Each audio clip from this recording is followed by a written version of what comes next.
Hello et bienvenue dans une nouvelle vidéo. Aujourd'hui, je vais vous parler de ma wishlist. C'est un concept de vidéo que j'ai vu tourner pas mal en ce moment. Là récemment j'ai vu Sandrine qui la faisait aussi. Je me suis dit purée, elle va croire que je lui pique toutes ses idées. Mais non, parce que je l'avais vu avant. Et donc en fait le concept est simple. Je vais vous parler des articles make-up. Moi je vais m'en tenir au make-up qui se trouvent en ce moment dans ma wishlist, qui sont des choses que j'ai envie d'acheter et d'essayer. Alors le but pour moi est multiple. Donc d'une part, ben voilà, ça me fait une idée de vidéo que je trouve sympa. Ça me permet aussi, ça m'a permis de me poser et de vraiment faire une liste et de réfléchir aux choses récemment ou moins récemment que j'avais envie d'essayer. Et je pense, en tout cas j'espère que ça va me permettre aussi de me restreindre, parce que c'est vrai que ces derniers temps j'ai fait pas mal d'achats make-up, pas là hyper récemment, mais cette dernière semaine, ces derniers mois, ça s'est accumulé parce que j'ai pas eu l'occasion de les tester parce que je travaille, j'étais très occupée. Je suis pour le moment toujours dans le processus de vous faire des hauls et de vous montrer ce que j'ai accumulé pendant toutes ces semaines, mais il y a beaucoup de choses, j'ai du coup plein de choses à essayer en ce moment, et c'est vrai que même s'il y a plein d'autres choses forcément que j'ai toujours envie d'acheter et pour lesquelles je suis curieuse, il faut que j'arrive à me dire en fait là tu as de quoi faire des tests pendant des mois dans tes tiroirs, donc occupe-toi déjà de ce que tu as avant d'essayer d'aller commencer à chercher plus ailleurs. Donc au fur et à mesure que je vais vous parler des articles de la liste, je vais très probablement, pas pour tous, mais pour la plupart, venir avec des contre-arguments, des raisons pour lesquelles oui, mais bon, j'ai envie, mais concrètement, ça va pas être là tout de suite. Et cette liste, ça va me servir, je pense, de vraiment de cadenas, en fait. C'est-à-dire que je voudrais bien, dans les semaines qui arrivent, me dire, ok, là, t'achètes rien, sauf potentiellement ces articles, enfin pas tous, mais certains de ces articles-là, si vraiment la nécessité se fait ressentir, ou s'il y a une offre ou une opportunité, voilà, qui s'offre à moi. Mais je pense que je voudrais bien me dire que c'est uniquement ces articles, en fait, que j'aurai le droit éventuellement d'acheter dans les semaines à venir. Je déclare pas officiellement un no-buy, mais bon. Bref, tout ça pour dire que là, il y a quelques articles que j'ai quand même vachement envie d'essayer et pour lesquels il n'est pas impossible que je craque dans les semaines à venir. Alors, il n'y a pas forcément d'ordre, je vais y aller un petit peu comme ça. Tout d'abord, un correcteur pour les cernes. Alors j'en ai plusieurs sur ma liste, je vais évidemment pas tous les prendre, hein, c'est ridicule, mais il y en a plusieurs qui potentiellement pourraient m'intéresser. Il y a celui de chez NARS dont j'entends dire beaucoup de bien, mais il n'est pas disponible chez Sephora, il n'est pas disponible sur Cobuli, je sais pas du tout où il peut se trouver. Il y a celui de chez Bobbi Brown, mais il est cher. Il y a celui de chez Becca, la marque n'existe plus, mais elle est toujours disponible via Smashbox. Je sais pas moi du coup où je pourrais la trouver, mais j'en ai entendu dire beaucoup de bien. C'est un des seuls produits de chez Becca qui est resté disponible. C'est le correcteur pour le dessous des yeux et les highlighters. Donc voilà, c'est quand même bien la preuve que c'est vraiment un produit phare et très apprécié de la marque. Et puis il y a aussi celui de chez Charlotte Tilbury, dont j'ai entendu dire aussi beaucoup de bien. Et bon, c'est vrai que Charlotte Tilbury, les produits teints, quand même, elle est forte. Et donc c'est vrai que j'aurais l'impression de moins prendre un risque en achetant un produit de chez elle. Mais bon, de nouveau, c'est pas donné. J'ai un produit comme ça que j'ai acheté chez Catrice que vous verrez plus tard dans un haul normalement la semaine prochaine. Donc bon, en soi j'ai pas forcément besoin d'un produit comme ça supplémentaire, d'autant plus que je suis même pas convaincue de l'efficacité ou de l'utilité pour moi en tout cas. Mais je suis curieuse, je suis très curieuse et parmi ces quatre là, si j'en vois un à un moment donné, il n'est pas impossible que je le teste quand même. Ensuite, il y a des éponges que je voudrais tester. Tout d'abord, les éponges Pow Pow. Je pense que ça s'appelle comme ça. Ça se trouve sur Amazon et ça s'achète par plusieurs. Vous payez 20 €, je pense, vous avez plusieurs éponges. Mes éponges commencent un petit peu à dater. Et c'est vrai que ces éponges-là, j'en entends dire beaucoup de bien. Et il paraît qu'en plus, elles sont vraiment top et pas chères. Elles sont disponibles donc sur Amazon et c'est ça C'est ça qui m'arrête un peu.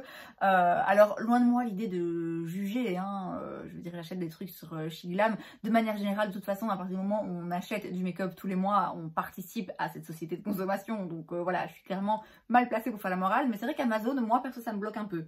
Je sais pas pourquoi, voilà, ça me bloque un peu. On met ses principes où on veut, hein, clairement. Et donc ouais, c'est ça qui m'arrête un peu, c'est de me dire ouais, j'ai pas envie de faire une commande Amazon. Pourtant c'est tentant, hein, parce qu'il y a d'autres produits dont je vais vous parler après que je peux trouver quasiment que là. Donc pas impossible que ça finisse par se faire, parce que ben voilà, des éponges, je vais en avoir besoin là bientôt, quoique j'en ai une nouvelle que j'ai pas encore essayée, mais j'ai peu d'espoir.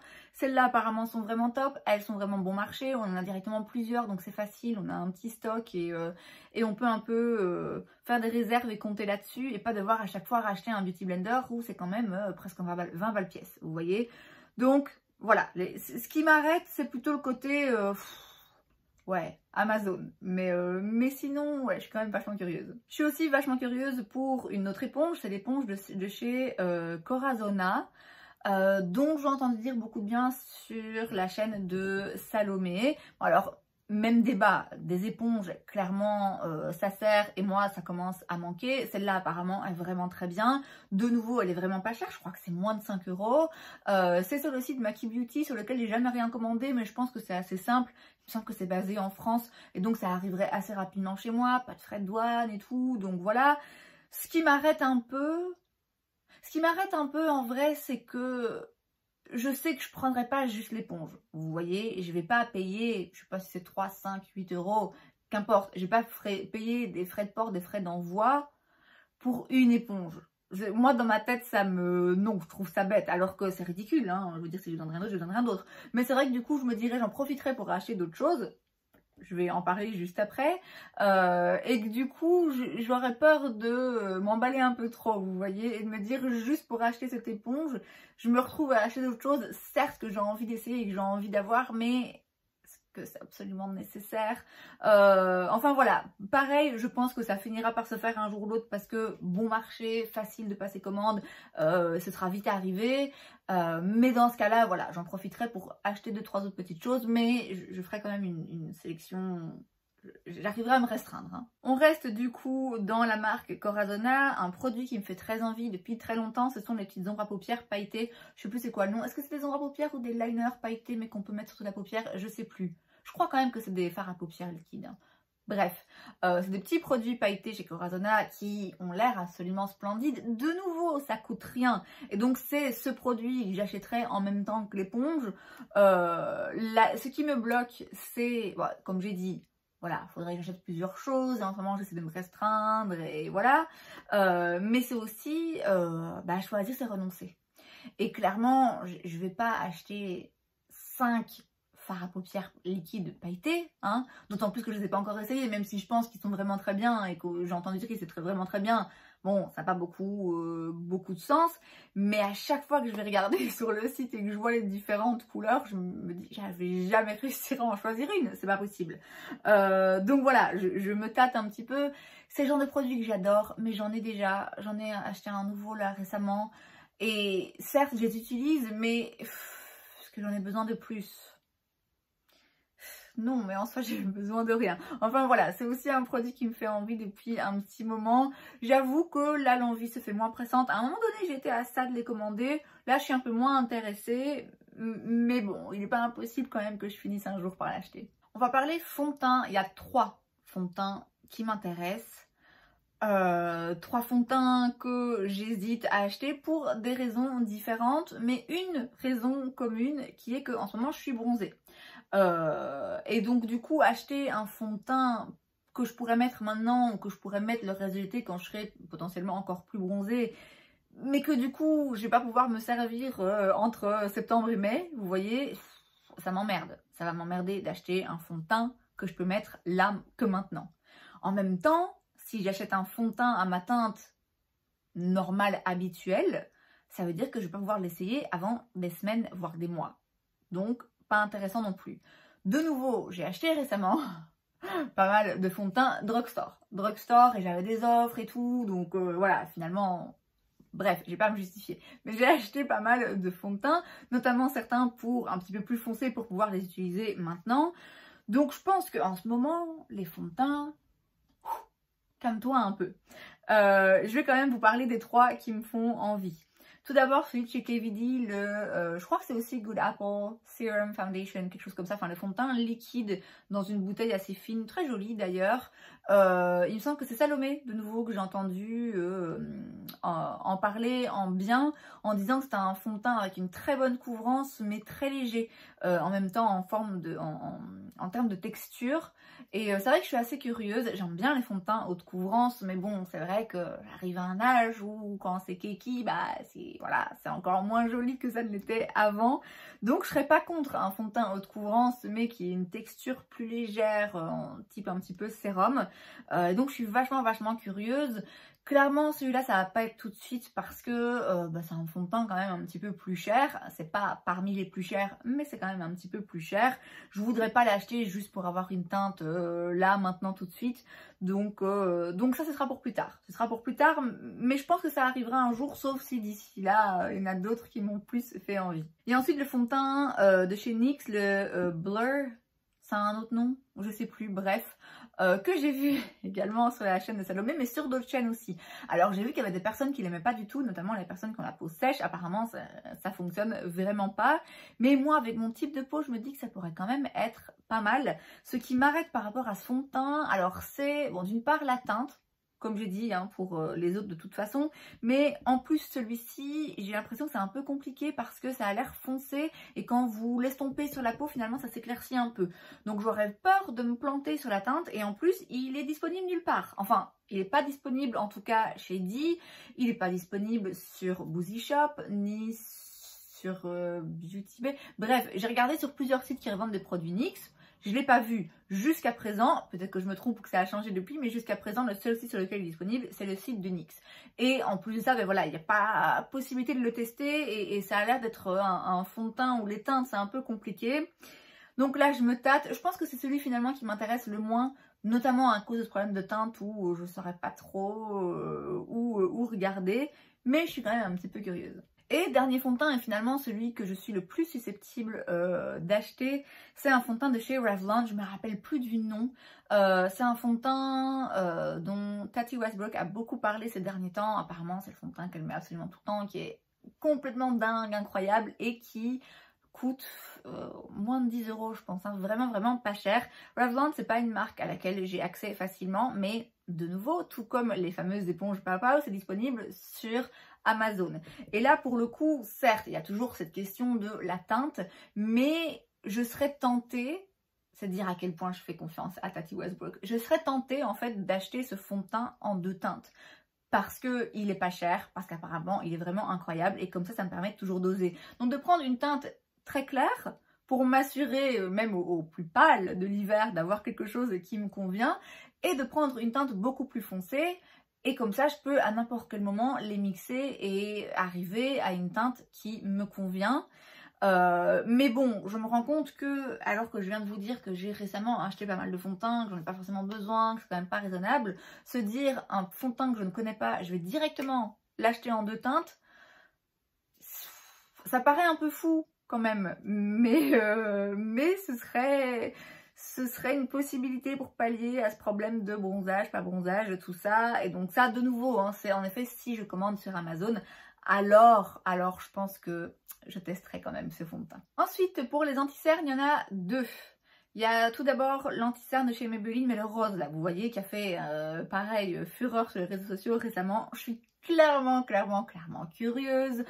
J'ai envie de participer, moi aussi, à cette folie, de voir vraiment ce que ça fait, cet anti-cerne rosé.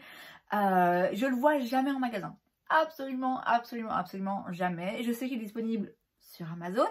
Je sais qu'il est disponible aussi sur Beauty Bay, s'il y a du stock évidemment. Mais là, récemment, j'ai failli passer commande chez Beauty Bay pour acheter une mystery box, mais je me suis retenue pour le moment. Et donc du coup, j'ai vu cet anti-cerne, je l'avais mis dans mon panier, donc il n'est pas impossible que je l'achète finalement sur Beauty Bay. Ouais, voilà, je suis un petit peu curieuse. Ce qui m'arrête, c'est le côté où je me dis, Est-ce que je l'achète parce que vraiment je pense que ça pourrait me servir et parce que je pense que vraiment je pourrais aimer le résultat, ou est-ce que c'est juste parce que vas-y j'ai envie de tester parce que je suis curieuse? Alors c'est pas un produit hyper cher, mais c'est quand même je pense pas loin de 10 €. Bon, voilà, j'ai pas non plus envie d'acheter un produit à 10 balles juste parce que je veux l'essayer une fois et qu'il pourrit dans mes tiroirs. Vous voyez, donc j'hésite un peu. Et l'autre anti-cerne que j'ai envie de tester, sans surprise, c'est celui de chez Natasha Denona. Et la raison pour laquelle je le teste pas maintenant, c'est la même que la raison pour laquelle je teste pas de fond de teint pour le moment. Enfin, je rachète pas pour le moment de fond de teint, c'est une question de teinte en fait. Pour le moment, j'ai beaucoup d'anti-cernes qui sont trop clairs pour moi, donc je suis un petit peu limitée. Et donc c'est vrai que je serais tentée de me dire, bah, tiens, je pourrais tester le Denona et le prendre dans une teinte plus foncée qui me va maintenant. Mais de nouveau, on se pose le problème de, ouais mais bon, ça veut dire que dès le mois d'octobre, c'est mort, je peux plus l'utiliser. Or, c'est Denona, donc c'est pas donné. Donc, est-ce que j'ai envie de prendre le risque, ou est-ce que je me dis, bon ben, je l'achète dans une teinte qui est trop claire pour moi en ce moment, mais alors j'attends, mais j'ai pas envie d'attendre. Enfin voilà, ça à mon avis, c'est le genre de produit, contrairement au fond de teint KVD par exemple, où là vraiment je préférerais attendre. L'anti-cerne, c'est vrai que comme j'ai dit, ça commence à manquer un petit peu un anti-cerne qui me va en ce moment. Je me sens un petit peu limitée. J'aime bien avoir des options. Et surtout, je suis très curieuse par rapport à cet anti-cerne Natasha Denona. Donc il n'est pas impossible que si je vais en magasin, je me dise, bon allez, tant pis, je le prends dans une teinte qui est un petit peu trop foncée pour moi en temps normal, mais qui irait bien maintenant, pardon, maintenant avec mon bronzage. Mais quoi qu'il arrive, ça je veux tester Swatché en magasin parce que ouais, c'est trop cher que pour prendre le risque de me planter sur la teinte. Bon, on va rester chez Natasha Denona, la palette Yuka, évidemment, Yuka, je sais pas comment ça se prononce, ça n'a aucune importance. Bon, alors elle me fait envie depuis qu'elle est sortie. Dès qu'elle est sortie, j'ai eu envie de l'acheter. Il se fait qu'au même moment, il y avait la palette Hollandseye qui sortait dans le même genre d'harmonie de couleurs. J'ai préféré prendre la Hollandseye parce que j'avais très envie de tester cette formulation et parce que la palette me paraissait un petit peu plus verte, un petit peu plus poussée dans ces coloris-là. Je regrette pas du tout parce que c'est une formulation de fard complètement dingue, vraiment, j'adore, j'adore, j'adore. Néanmoins, j'ai quand même toujours très envie de prendre la Natasha Denona parce que au plus j'envoie des vidéos, au plus je me dis ouais, il y a quand même des teintes là-dedans qu'il n'y a pas dans la Hollandseye. Il y a notamment un petit vert néon qui est absolument incroyable, mais il y a aussi des teintes beaucoup plus neutres, donc c'est pas non plus une palette que je pourrais utiliser uniquement quand j'ai envie d'utiliser des tons verts. Il y a quand même des neutres qui tirent un peu plus vers le chaud, mais moi ça me dérange pas, que du contraire. Donc elle me fait quand même vachement envie. La raison pour laquelle j'ai pas encore craqué, elle est simple, c'est simplement parce que c'est pas une palette donnée et j'ai bien trop peur qu'elle arrive cassée. Du coup, c'est de nouveau un produit sur lequel je me vois craquer si je vais en magasin chez Sephora du coup et que je la vois et que là je me dis ok, pourquoi pas. J'ai un bon de 10% qui est encore valable un petit moment, donc clairement je l'utiliserai. Je me tâte parce que c'est vrai que ça fait un moment que j'ai pas acheté une palette Natasha Denona. Pourtant c'est mes fards préférés, mais j'ai déjà tellement de palettes et à chaque fois le prix me fait dire un peu ouais bon allez t'en as d'autres du même genre et voilà, et puis il y a d'autres palettes de formulation que j'ai envie d'essayer entre temps, donc bref, ça fait un moment que j'ai pas acheté de palette Natasha Denona, donc ce serait l'occasion.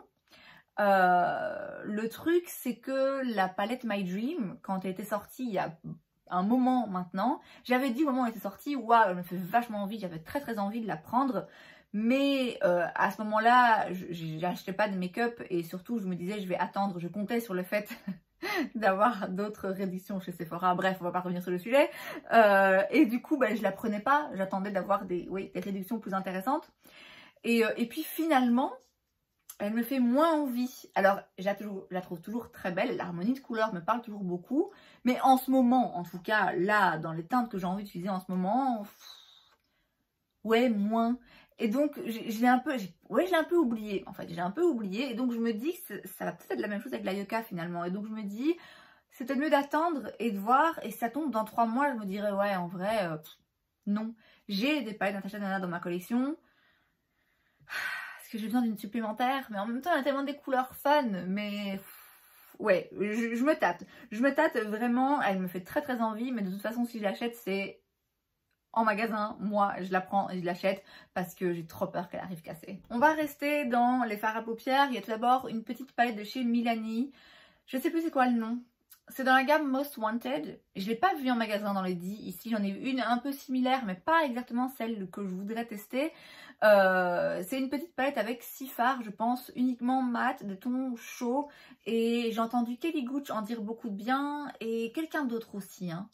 Mais apparemment, voilà, c'est vraiment une petite palette, donc vraiment pas chère, parce que Milani, c'est une marque assez abordable. C'est pas les moins chers. Ça doit quand même être, à mon avis, 15 € la palette, hein, donc c'est pas forcément donné, mais c'est raisonnable. Apparemment c'est vraiment des fards très bien. Ce qui m'arrête, c'est que je me rends compte que j'ai envie de l'acheter juste parce que j'ai entendu dire qu'elle était bien, que j'ai envie de la tester, et je me dis tiens, ça peut être sympa, une petite palette avec que des fards mat Milani, que je peux emporter facilement, voilà. Concrètement, des palettes avec uniquement des fards mat, j'en ai déjà, que je peux emporter facilement. J'en ai une petite Viseart dans le même esprit mais avec plus de fards, donc là je la prends pas et je pense pas que je vais forcément la prendre parce que elle me fait un peu envie, mais peut-être pas assez. Toujours dans les fards à paupières, mais à l'extrême opposé d'une petite palette de fards uniquement mat, ce sont les fards Glam Shop. J'en avais déjà entendu parler avant et Sandrine en a beaucoup parlé récemment. Elle a dit qu'ils étaient absolument incroyables et c'est vrai que quand on voit les swatchs et quand on voit les fards, ils ont l'air complètement dingues. C'est des fards très pailletés, très intenses, très lumineux. Ça donne très envie. C'est le genre de fard clairement où je sais que rien qu'à les voir, ça me donne des papillons dans le ventre, vous voyez. Ce qui m'arrête, alors d'une part c'est pareil que pour les paillettes Corazona, choisir c'est renoncer. Et il y a tellement d'options que je sais pas où regarder, je sais pas quoi choisir.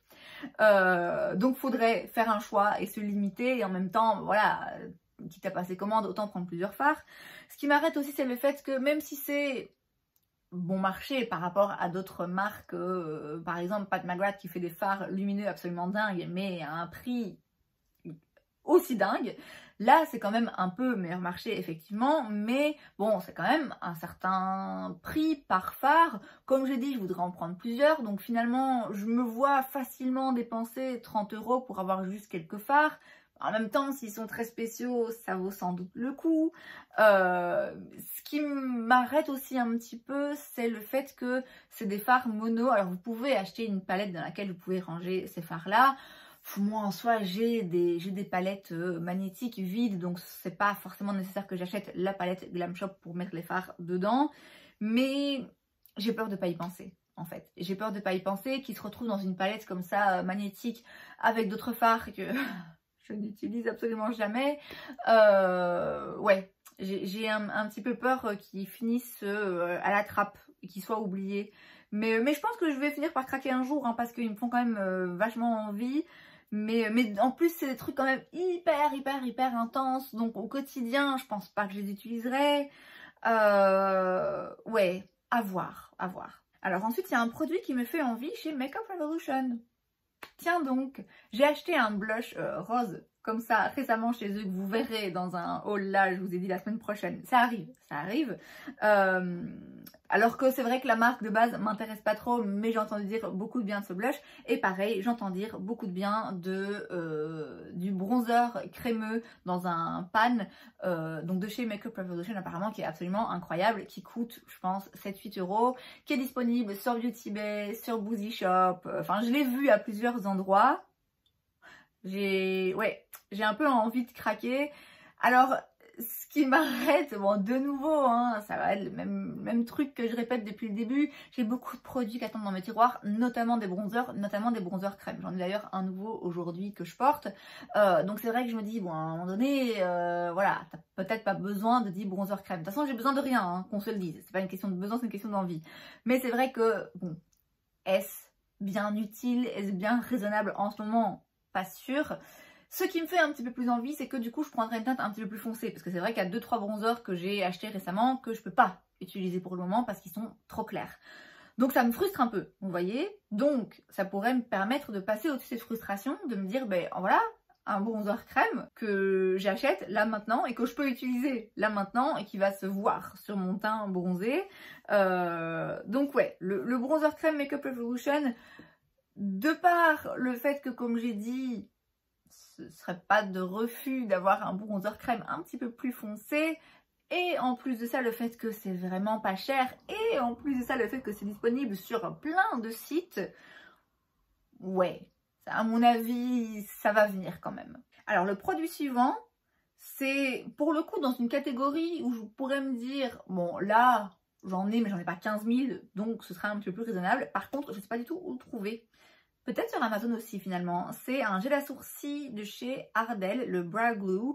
Alors Ardell, c'est une marque qui fait principalement des fossiles. Je pense qu'ils font aussi un peu de make-up, mais ils sont connus en tout cas pour leurs fossiles. Moi j'ai les Wispies que j'aime beaucoup. Et donc là c'est un gel à sourcils, donc Brow Glue, qui apparemment est hyper efficace, qui fait vraiment bien tenir les sourcils. Et j'ai des gels à sourcils, j'en ai qui sont efficaces, mais je suis pas contre le fait d'en avoir un autre qui soit vraiment qui fixe vraiment très bien les sourcils, surtout à cette période de l'année. Donc là, je suis vachement curieuse et comme j'ai dit, j'en ai pas 10 000 non plus, donc je pourrais me voir craquer pour ce genre de produit plus facilement sans avoir d'état de conscience de me dire « Ah là, quand même, t'exagères ». Mais voilà, là, il s'agit plutôt de le trouver. Ensuite, pareil, un produit que je voudrais bien avoir, mais que je ne trouve pas, absolument pas. C'est un blush de chez Catrice, c'est le blush Peach Haven. C'est dans leur nouveau blush, les boîtes carrées. J'en ai acheté un, mais pas celui-là. Mais c'est celui-là que je voudrais, c'est le Peach Haven, qui apparemment est vraiment incroyable, qui a une très jolie couleur, le genre de couleur que j'aime beaucoup. J'arrive, je le trouve pas. Je ne le trouve absolument jamais. Je vais chez Kruidvat, sans vous mentir, toutes les semaines. Ok, j'y passe. Je ne le vois jamais. Il y en a plein d'autres. Enfin, plein d'autres. Il y en a des autres, mais celui-là, il n'y est pas. J'ai regardé du coup chez Boozy Shop. Pareil, pas de stock. Donc je pense qu'en effet, c'est parce qu'il fonctionne très bien. Donc, bon, l'avantage, c'est que du coup, comme je l'ai dit, il est disponible nulle part. Donc, je risque pas de l'acheter bientôt. Et c'est pas plus mal parce que ce qui m'arrête, c'est de nouveau le fait que des blushs, j'en ai en veux-tu, en voilà. Et qu'à un moment donné, faut savoir dire stop. Bon, après, il coûte 3-4 €, vous voyez, donc bon, c'est pas la ruine, mais c'est pas forcément nécessaire non plus. Enfin voilà, ce blush là, il me fait envie, ça fait longtemps que je le cherche, donc je vous cache pas que si un jour par hasard je vais chez Kruidvat et que je le vois, je crois que je le prendrai, ne fût-ce que parce que je l'ai cherché pendant des semaines et des semaines et des semaines. Donc je raterai pas l'occasion, je me dirais ok, il est là, il est de stock, allez hop, c'est bon, je le prends. Mais je pense pas que vous le verriez tout de suite parce que ouais, les blushs là, il y en a trop. Et pour contredire tout à fait la phrase que je viens de prononcer, il y a un autre blush qui me fait envie, c'est chez Charlotte Tilbury. C'est les blush wands, mais les versions mat. Alors, les wands de chez Charlotte Tilbury, de base, donc les blushs lumineux qui sont très connus, qui sont très appréciés depuis un moment, j'ai toujours été un petit peu plus sur la réserve parce que j'ai l'impression que c'est quand même très lumineux. Donc je suis pas sûre que ça me convienne particulièrement. Mais ces blushs liquides dans le même packaging, mais mat, bah du coup ils me parlent. Et dès qu'ils sont sortis, je me suis dit ouais, ça peut être vachement intéressant parce que de nouveau on a le côté très pigmenté d'un blush crème, le côté mais voilà, c'est pas de la poudre, on rajoute pas une couche de poudre sur le make-up, et en même temps on a la longue tenue et on a un fini mat et pas quelque chose qui reste glowy, qui reste lumineux toute la journée. Clairement ça me fait envie. Il y a une teinte un petit peu pêche comme ça. Elle a l'air absolument incroyable. Ce qui m'arrête, bon, d'une part, j'ai dit les blushs, hein, va falloir s'arrêter à un moment donné. Et en plus, c'est clairement pas donné. Alors après, il y a des offres sur Cult Beauty en ce moment, notamment. Ce qui fait que je pourrais avoir une réduction. Donc je me dis pourquoi pas, c'est quand même un produit qui me fait envie. Mais ouais, je pense pas craquer pour le blush là maintenant. Par contre, il y a un autre produit de Charlotte Tilbury dans le même format qui me fait très envie, c'est l'highlighter. Donc c'est de nouveau hein, les wands comme ça, mais le côté, le produit highlighter dans la teinte Hollywood, quelque chose, je pense. Ça fait très longtemps que j'en ai envie. J'ai des dupes, j'ai des produits un peu similaires. J'en ai un d'ailleurs que j'ai acheté sur YesStyle récemment qui qui ressemble en tout cas en termes de packaging, c'est clairement ça. Mais c'est vrai que l'original de Charlotte Tilbury me fait toujours très envie. Et bon, de nouveau, avec une offre sur Col du Lit, pourquoi pas. Bon, ce qui m'arrête, c'est le prix, hein, voilà, encore une fois, même si à moins d'avoir des offres, ça reste quand même cher. Mais c'est vrai que je pense que j'aurais plus vite fait de craquer pour l'highlighter que pour le blush. Parce que comme j'ai dit, les blushs, j'en ai acheté beaucoup. Les highlighters, j'en ai acheté, mais moins. Et ça fait plus longtemps que j'ai envie d'highlighter. Donc pas impossible que je craque pour ce produit. Et enfin, dernier produit, et encore un produit Charlotte Tilbury, c'est le spray. Alors il me fait envie parce que apparemment il tient vraiment, il fait vraiment tenir le make-up. J'ai cru comprendre que c'était un spray vraiment très intense et donc au quotidien pas forcément utile et pas forcément recommandé parce qu'à mon avis ça doit assécher la peau si on l'utilise tout le temps, un petit peu comme l'Urban Decay hein, finalement. Mais c'est vrai que pour des occasions où je veux vraiment que mon make-up tienne, surtout en été, surtout en ce moment avec des produits crème et glowy et tout, où j'ai envie de mettre un petit peu moins de poudre, je pense que j'ai besoin d'un petit coup de main pour que mon make-up tienne la route. Et c'est vrai que ce spray me fait très envie, d'autant plus qu'il existe en petit format. Alors ça reste quand même cher. Mais en petit format, c'est forcément moins cher. On prend moins de risques parce que bon, si finalement il n'est pas ouf, voilà, j'ai pas non plus dépensé 40 balles, vous voyez.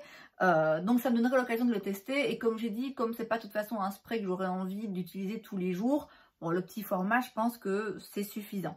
Donc ça je pense que ce serait utile pour le coup de l'acheter là bientôt pour pouvoir m'en servir justement cet été. Donc cette wishlist, elle est non exhaustive, hein, parce que clairement, de manière générale, je peux avoir envie de tout. Hein, en termes de make-up et évidemment je vais pas non plus tout acheter sur la liste, vous l'avez bien compris, c'est pas ça le but, mais voilà, je me réserve le droit pour l'un ou l'autre de ces produits de craquer. Je vais quand même essayer de me contenir et de vraiment me limiter. Si j'achète quelque chose, ça doit être dans cette liste.